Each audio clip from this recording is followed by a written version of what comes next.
Bila para ahli astronomi mengkaji pergerakan planet-planet ini, mereka ada bertanya tentang sama ada adakah wujud hubungan antara tempoh masa sesebuah planet ini mengorbit dan juga jaraknya daripada matahari. Jadi mereka bertanya adakah wujud hubungan antara kedua-dua kuantiti ini. Jadi orang yang pertama yang berjaya merumuskan hubungan tersebut adalah Johannes Kepler, yang mana beliau merumuskan dalam hukum Kepler yang ketiga. Dan beliau menyatakan bahawa kuasa dua tempoh orbit planet, tempoh orbit itu maksudnya masa yang diambil untuk melengkapkan satu pusingan. Tempoh tersebut, kuasa dua adalah berkadar terus dengan kuasa tiga jejari orbitnya. Maksudnya tempoh ini, tempoh satu pusingan dia berkaitan dengan jaraknya daripada tengah-tengah tu, daripada matahari. Jadi kita dah nampak bahawa hubungannya adalah T kuasa 2, yang mana T adalah tempoh, dia berkadar terus dengan jejari orbit kuasa 3. Jejari orbit tu kira macam dia punya jarak daripada matahari ataupun daripada pusat orbit. Jadi persoalannya adalah bagaimana kita nak dapat persamaan ini? Bagaimana kita nak dapat hubungan ini?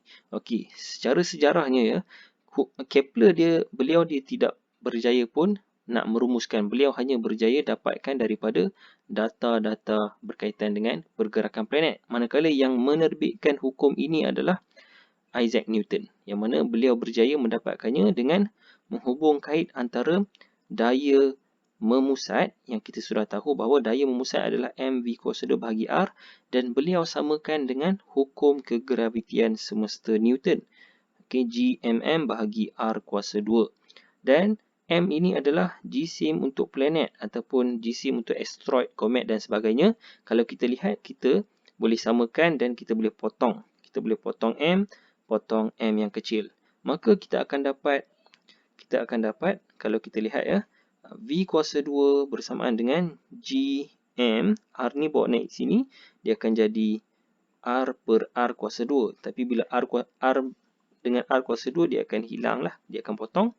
Dan seterusnya adalah V, kita kena ingat ya, V ini adalah dia punya laju linear. Dan laju ini kita boleh dapat daripada dia punya jarak yang dilalui, iaitu satu pusingan yang kita boleh dapatkan sebagai 2 pi r ukur lilit orbit, dan dibahagikan dengan tempoh untuk orbit.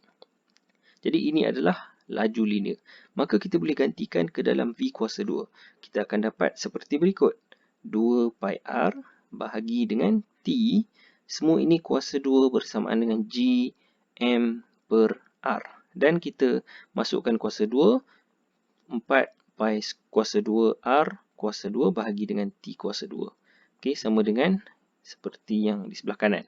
Baik, jadi kita bawa T ke sebelah kiri, ke sebelah kanan, dan R ke sebelah kiri. Kita lihat ya, 4 pi kuasa 2, R kuasa 2 darab dengan R, bahagi dengan Gm ni cikgu bawa turun. Gm bersamaan dengan T kuasa 2. Jadi seterusnya adalah kalau kita lihat, kita akan dapat seperti berikut. Saya bawa T ke kiri semula, T kuasa 2 bersamaan dengan 4 pi kuasa 2, R kuasa 3 bahagi Gm. Okey. Dari sini ya, kalau kita lihat 4 pi adalah pemalar. Begitu juga dengan G dan M. G adalah pemalar kegravitian, manakala M pula adalah jisim bagi matahari, dan jisim matahari adalah malar. Maka ini adalah pemalar, maka kita boleh dapatkan hubungan T kuasa 2 bersamaan dengan satu pemalar, ataupun kita boleh tukarkan kepada berkadar terus dengan R kuasa 3. Dari sinilah kita dapatkan hukum Kepler yang ketiga.